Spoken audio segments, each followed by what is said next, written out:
Howard Marks, a seasoned investor with a remarkable track record, shares his insights and experiences from the tumultuous year of 2008. In this conversation, we delve into his mindset during that challenging period when the financial world was on the brink of collapse. So let's just dwell on the 2008 experience, because that was remarkable actually what Oaktree did.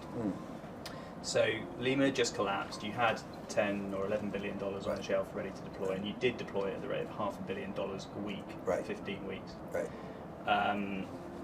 And you weren't immediately looking, it wasn't immediately looking like you were right, because markets were still falling. Right. So that was a difficult period, and I think Right.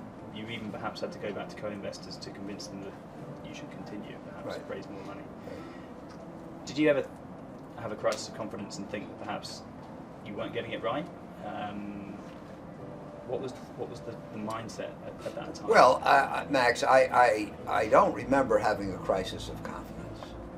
Of course, if you buy and then the price goes down and you buy more and the price goes down further, if you're not questioning and a little scared, then you're a moron. But you know, I think that one of the important things that I have realized and incorporated into my thinking is that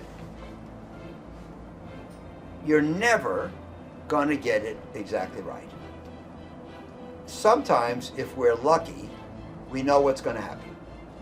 We never know when. And so if you accept that, then it kind of gets you off the hook. That means you buy today at 9, it goes to 8.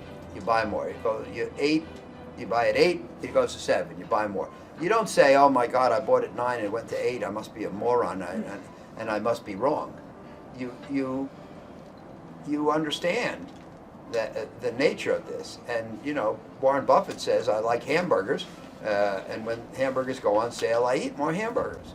So, you know, if you did an analysis at 9, and if the analysis was sound, and it goes to 8, you should buy more.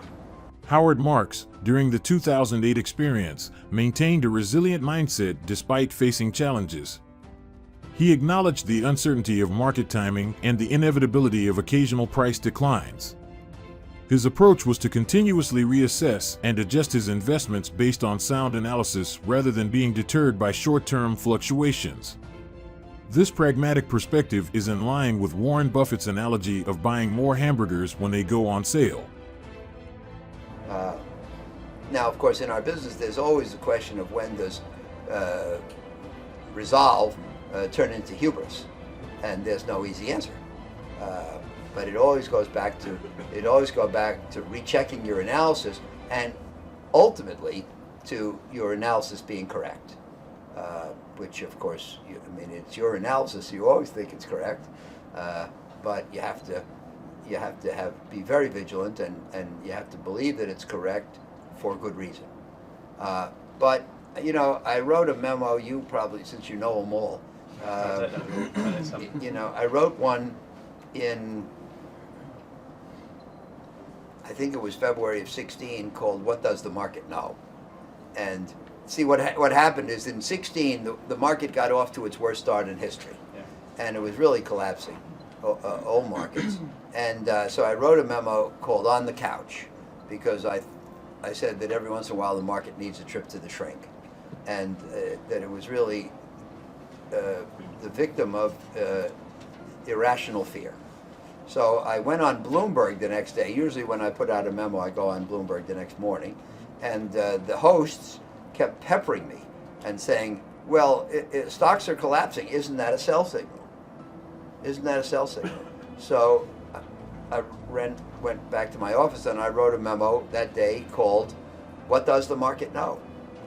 And this is really a very important concept.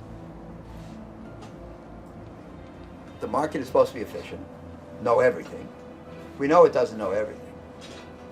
And I believe there are times when it doesn't know anything. And so, you know, I said you can't let falling prices be a sell signal, because falling prices are the equivalent of investments being put on sale. How can they be a sell signal? If anything, they're a buy signal, etc. So I went through this whole business on that subject. And then I said, and you know what? However, when we,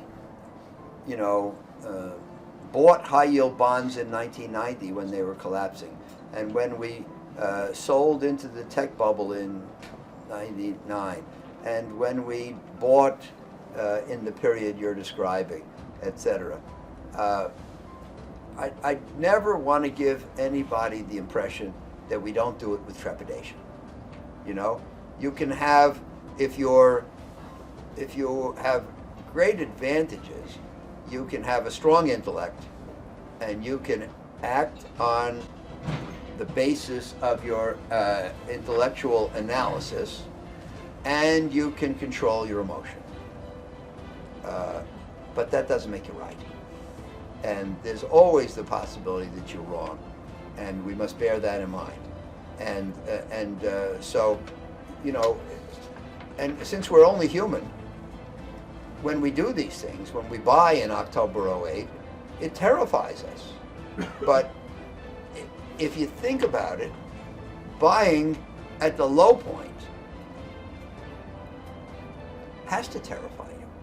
Howard Marks emphasizes the importance of staying grounded in rational analysis, even when facing extreme market volatility. He highlights the fallacy of considering falling prices as sell signals, as they can often indicate buying opportunities. He acknowledges that making contrarian investment decisions requires intellectual rigor but doesn't guarantee being right, urging caution and humility in decision-making. His insight underscores the psychological challenges of buying at market lows, which can be intimidating despite their potential for significant returns. I guess there was a sense of, and I think you've said this, that having raised the money, seeing the valuations that you saw, it was a case of if not now, then when. Yeah. And Yeah. that Well, galvanized you. well, look, a couple days after, Lehman went bankrupt on the 15th, and as I recall, I put out a memo on something like the 18th or 19th entitled "What Now?" Or maybe it was "Now What?" But what I said in there. By the way, believe me, if you weren't there, it was impossible to figure out what was going to happen. It was impossible to prove that the financial system of the world either would or would not collapse. In general, we can't prove anything about the system in the future, and that's particularly true when we're going through an event that's never occurred before. So there was nothing intelligent to say about the future of the financial system at that time. So what made us buy? Well, number one, objectively speaking, the things we were buying were extremely low prices. We were buying the senior debt of companies that had been the subject of LBOs 1 or 2 years earlier. And we were buying the senior-most debt at prices where if the companies turned out to be worth a third or a quarter or a fifth of what these great buyout firms had paid a year earlier, we would have broken even. And we figured out, well, and you know who I'm talking about, but we said, well, sometimes, like when you go to buy a car and you negotiate with the car salesman, you say, well, yeah, I probably could have gotten another 5% off, right? Do you negotiate car prices in this country? Okay, good. So sometimes you come away and you say, I probably could have gotten another 5% off. But did you ever say, well, I probably paid too high by a factor of 4? I bought that car for $60,000. If I'd only negotiated a little, I probably could have paid 15. So similarly, we concluded that the great private equity firms who had done all that due diligence probably did not overpay by a factor of 3, 4, or 5. Yeah. But then the other thing is, we reached the conclusion that what I wrote is, if we buy today and the financial system falls apart, doesn't matter what we did. But if we don't buy and the financial system doesn't fall apart, then we didn't do our job. So we should buy. And that's about as profound as it got.